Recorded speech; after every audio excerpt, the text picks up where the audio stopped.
हम्म, क्या आपको बिना सुनवाई के सजा दी जा सकती है? क्या आप खुद के ही केस में जज हो सकते हैं? आज के इस लीगल मैक्सिम में हम जानेंगे कि कानून इस बारे में क्या कहता है, ठीक है? सो पहला है ऑडी अल्ट्रम पार्टेन। इसका मतलब होता है कि be listen to other side, the right to a fair hearing. भाई क्या नाम है?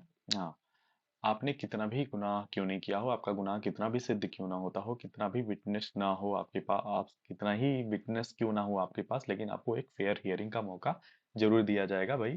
कि आप बताइए अपने बारे में कि क्या है आपकी राय, आप गिल्टी हैं नहीं हैं, और अदर भी जो भी कह सकते हैं, ठीक है? फिर केस लाइए है Maneka Gandhi versus union of India. इसमें हुआ क्या था कि भाई पासपोर्ट जब्त कर लिया था सरकार ने, और उनको प्रॉपर हियरिंग भी नहीं मिली थी, ठीक है? फिर कोर्ट ने कहा भाई आप कितना भी ये एडमिनिस्ट्रेटिव एक्शन क्यों ना हो, आपको फेयर प्रोसीजर फॉलो करना ही पड़ेगा, ठीक है? दूसरा है, यहाँ दूसरा होना चाहिए, नेमो जुरिडिक्स इन कॉजा सुआ। ठीक है, नो वन शुड बी जज इन देयर ओन केस। इसका मतलब होता है कि भाई कोई भी बंदा अपने केस में जज नहीं हो सकता है, बंदा हो या बंदी, ठीक है? और इसके तीन बेसिकली तीन तरह के बायसेस होते हैं। मोनेटरी बायस होता है, रिलेशनशिप बायस होता है, और सब्जेक्ट मैटर। सब्जेक्ट मैटर में क्या होता है कि आपका उस मैटर से कोई कनेक्शन तो ना हो, कि भाई इससे मेरा कुछ कनेक्शन है और उसके बदले में ये बायस कोई जजमेंट पास कर दूं, ठीक है? दूसरा होता है रिलेशनशिप बायस। इसमें होता है कि भाई आपका कोई सगा संबंधी कोई या फिर दुश्मनी क्यों ना हो, कि आप उल्टा ही उसके खिलाफ कोई सजा दे दें। और तीसरा होता है मॉनेटरी बायस। फाइनेंशियल कोई फाइनेंशियल फायदा हो रहा हो आपको, ठीक है?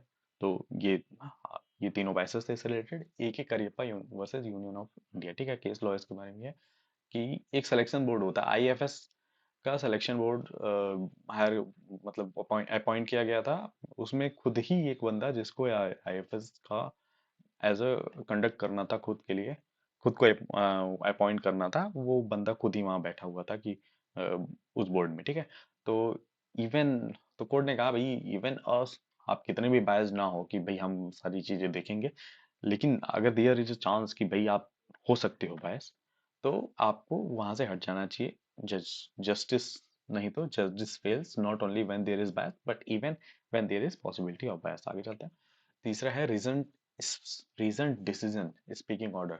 इसका मतलब होता है कि an order that clearly states reason for decision, ठीक है?